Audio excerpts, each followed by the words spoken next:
Hello and welcome to my latest video on political ideas. Today we're going to look at socialism and the economy. Now there's quite a wide variety of views on the economy when it comes to socialism, and we're going to look at the different types as we talk about the economy. But also there is some fundamental common themes such as the idea of collectivism, the idea that everybody is working together. So if we go back to kind of original socialist ideas, the ideas of Marx, then we are essentially looking at a complete rejection of capitalism. Now, Marx argued that capitalism creates conflict between the capitalists who exploit and the proletariat, the workers, who are exploited. And Marx said that essentially the destruction of capitalism is inevitable because it is flawed and it is unsustainable. You cannot, in the long term, have all the wealth concentrated in the hands of the few and being denied to the many, because on the basic range of mathematics, ultimately the many will rise up and remove the few and redistribute the wealth amongst themselves. So Marx sees essentially capitalism as a stage in history, something that ultimately will go away. And when he was writing back in the 19th century, he believed this would happen, first of all, in the UK, which had started the capitalist epoch, as he would have called it first. Now, obviously, it's difficult in the modern day to look back at Marx and say, well, when is this going to happen? Because it didn't happen as he would foresee. And where we did see Marxist economies being set up, Marxist countries being set up, it was in places like Russia that hadn't actually, at that point, substantially gone through the Industrial Revolution that was required. Now, what Marx says, and many revolutionary socialists would agree with, is that the idea is that when capitalism collapses, then what we should have is common ownership. So the means of production, so all the factories, all the businesses, everything should go into either state hand or some form of public ownership, where it's not owned by individuals, but it is owned by everybody. And wealth should be redistributed as well, and that should be redistributed equally amongst the people, so you don't have rich and poor anymore. And then all decisions will be made, and again, there are variations even in revolutionary socialism exactly how this will work, but decisions will be then made for the benefit of all. So the economy will be run for the benefit of everybody. The argument being for capitalism that the economy is run for the benefit of the few. And revolutionary socialists see this as unsustainable. Now, can we have some capitalism in socialism then? Well, the answer to that depends on which type of socialist you are.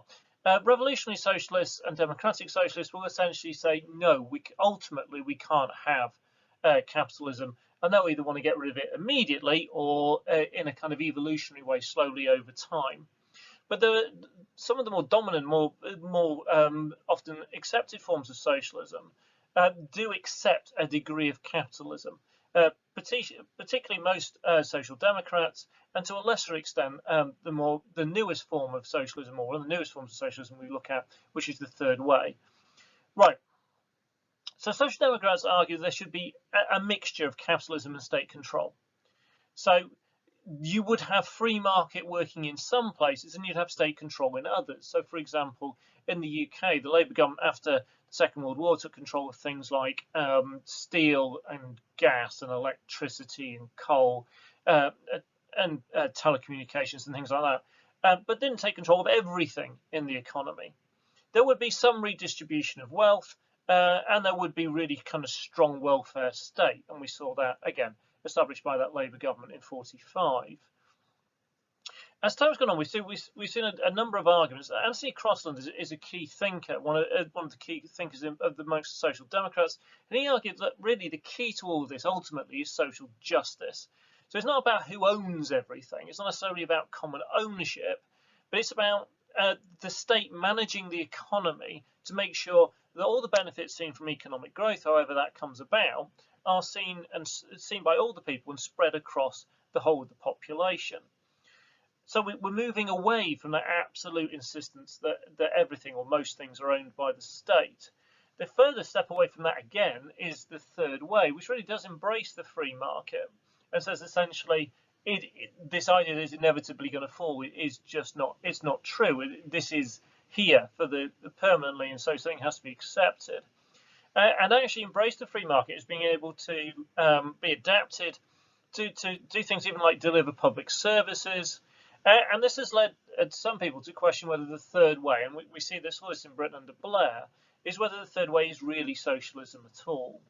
And we do really start to see in some of this, when you get into the social democracy and the third way, you see some real crossover with some of the stuff we looked at with modern liberalism.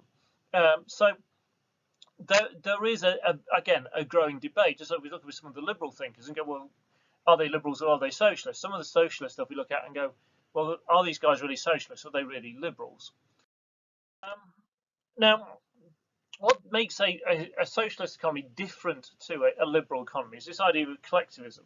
So this is the idea that everybody is working together for a common good rather than working individually for their own good. So there's some key principles that we see in most socialist economies. So taxation would be progressive. So you would take a higher percentage of someone's income off those who have lots, and you would take a much lower percentage of those who have very little. This is often then redistributed through either welfare or public spending, which will be targeted with most of the money going to those who are most in need. And this essentially is the kind of the Robin Hood principle. So you take from those who can afford it and you give to those who need it. So if you ability to contribute leads to greater contribution, greater need leads to greater support. So you take from those who can afford to give, you give to those who need. You would see in a socialist economy very large-scale public services, and these tend to be, in socialist thinking, free at the point of use. So, for example, free healthcare, free education. Now, suddenly you might look at this and go, hang on a minute, in Britain we have free healthcare at the point of use and free education. Does this make us a socialist state? Well, most British people would not consider these things to necessarily be badged as socialism. But often if you talk to other people from other countries, most notably if you talk to people from America and say we have free universal state education and free universal state healthcare, then they'll go, that's socialism. So it is a socialist principle. It goes back to a lot of this goes back to the Labour government of post 45, but it also can link with ideas we looked at in liberalism and the Beveridge Report, modern liberalism, and things like that. Now, the socialist government, or a socialist government, is more likely to have this on a much larger scale of even the most left-leaning modern liberal. So one of the things that really does make socialism stand out as opposed to the other ones is this idea of state or common ownership. And these are in areas where everyone else would leave to the private sector. So this could be public utilities, could be energy supply, could be a whole range of different things. And the more radical the socialist state is, then the more will come under common ownership.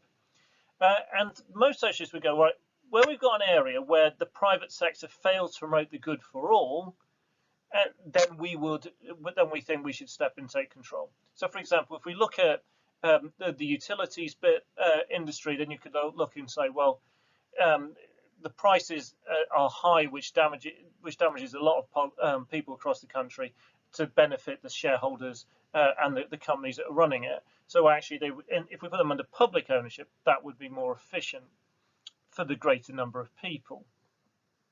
The other thing that a socialist government would do in terms of the economy is it would regulate capitalism. It's not going to leave it to run free like a neoliberal would. It's going to try and impose regulations, things like minimum wages, workers' right, equal pay legislation, things that make sure that the economy is being managed, again, for the collective, for the greater good, for the good of everybody, rather than just for the business owners and the few who control the means of production. Again, you might see some stuff in there, and we've questioned on a previous part of this video whether the third way is socialism, but it was under Blair's government that we saw the minimum wage. So again, that would be seen as something in line with socialist principles. Again, not something that only exists in the UK. So what impact will this collectivism have? Well, a socialist would argue that the economy will be more efficient and less volatile. Now, one of the things that we see in capitalist economies is we see boom and bust. So we see good periods, and then we see periods where the economy crashes. So, for example, in 2008, the economy crashed, and this led to widespread unemployment, led to austerity and all kinds of economic problems.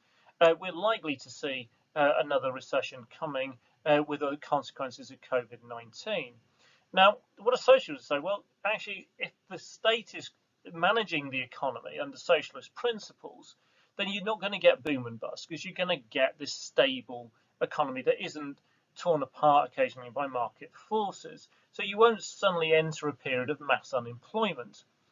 And one of the reasons that won't happen is because the economy will be planned.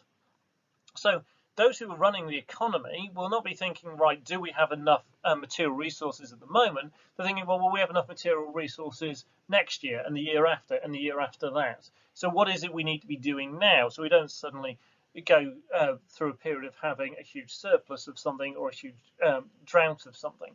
We can manage the economy so we can meet needs going forward. Now, socialists also argue that what collectivism does is it promotes cooperation within society, an idea of social justice. Now, that would mean that you don't have your haves and your have-nots. You don't have people with lots with people with very little. You don't have a kind of them and us idea where you get class consciousness and clashes with the idea of we're the workers, they're the capitalists, were being exploited. You kind of lose all of that, and everybody's working together for the greater good. You therefore get greater empathy and social justice, where everybody is getting an equal chance and an equal share in the wealth of a country. So what would a socialist economy look like? Well, that depends on what kind of socialist you are. If you're a Marxist or revolutionary socialist, then you're going to have a complete removal of capitalism by force. Everything, all companies would come under state control or under the control of the workers. There would be equal distribution of wealth across the whole of society. If you're a democratic socialist, then it would be very similar to the above, but you reject the revolutionary bit, meaning that you would try to gain power through elections, and then you would bring about gradual change, where you would move the economy to greater and greater state or worker control. If you're a social democrat, then you don't want to completely remove capitalism. You want a mixed economy where some elements are run by the state and others are run by the free market. And what you'll do is you'll have some government intervention to make sure that things are fair. You'll have a welfare state. You have some redistribution of wealth with progressive taxes. If you believe in the third way, which kind of comes out of social democracy, then what you're going to see is a large amount of free market. Now, that still will have some kind of regulation on it, but that could well see that the free market generating or even running some of the public services. So a socialist economy could look very, very different depending on the type of socialism that has been used to impose it. Right, thank you very much for watching. Please don't forget to like, to comment, to subscribe, and to respond to the polls and things that will have appeared through the video. Right, thank you very much. Speak to you all again soon.